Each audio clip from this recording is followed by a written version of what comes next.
Our planet never ceases to amaze us. On the 27th of September 2019, this video started to circulate among YouTube advertisements. You can see beautiful, breathtaking scenery and joyful free spirits walking on a pristine coastline.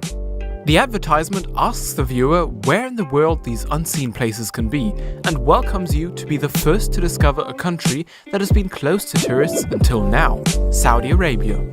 The kingdom has finally opened its doors. For the first time, visas are available for people coming from 49 countries and will allow up to 90 days of permanence in the kingdom.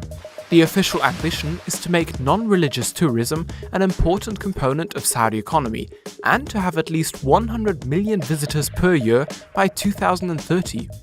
This effort is part of a much bigger plan named Saudi Vision 2030, devised by King's son and at the time Deputy Crown Prince Mohammed bin Salman, that aims to diversify Saudi economy away from what he calls a dangerous addiction to oil. Saudi Arabia has an oil-based economy. Oil represents 42% of the Saudi GDP and around 90% of export earnings. The country practically exports almost entirely oil and imports almost everything else, from food to water. The welfare state was built on the expectation that the selling of oil would sustain the cost of a high level of standard of life. But in the last 5 years, 3 events put this system slowly at risk. First, in 2014, the Saudis witnessed a temporary fall in oil price, and at the end of 2016, a barrel cost $36 from $100 of the previous year. Second, Saudis cannot rely on their long-term business partner, the United States, for their oil export. The states, in fact, since 2012, have been producing and exporting oil at a rate that equaled Saudi Arabia in the summer of 2019, and use it for much of its domestic needs.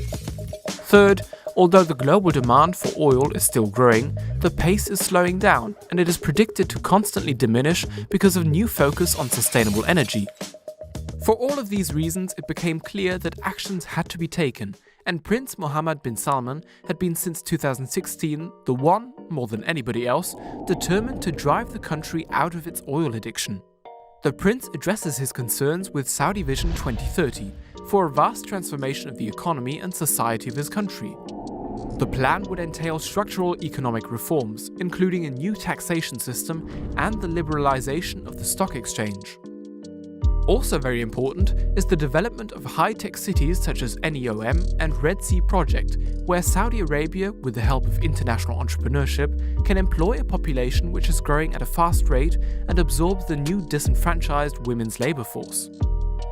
This is why tourism is crucial to achieve this goal. This is in fact a sector that can stimulate the economy in different ways. First, it will be effective domestically because tourism will necessitate the development of new infrastructures. Second, it will encourage foreign investors to come and invest in Saudi Arabia. Of course, the bet to achieve 100 million visitors by 2030 is not without risks. There are rules that could curb the enthusiasm of the non-Muslim tourists. For example, although foreign women are not obliged to dress with the abaya, they will need to nonetheless dress modestly and to not show any body parts, so no bikinis.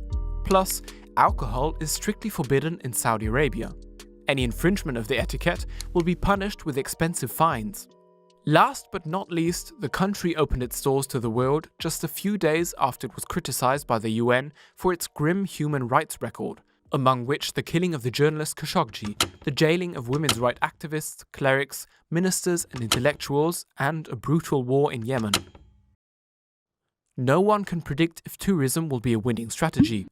It is too early for now to tell whether Mohammed bin Salman will reap the fruits of his great ambitions, or whether his plan will remain, as the name suggests, only a vision.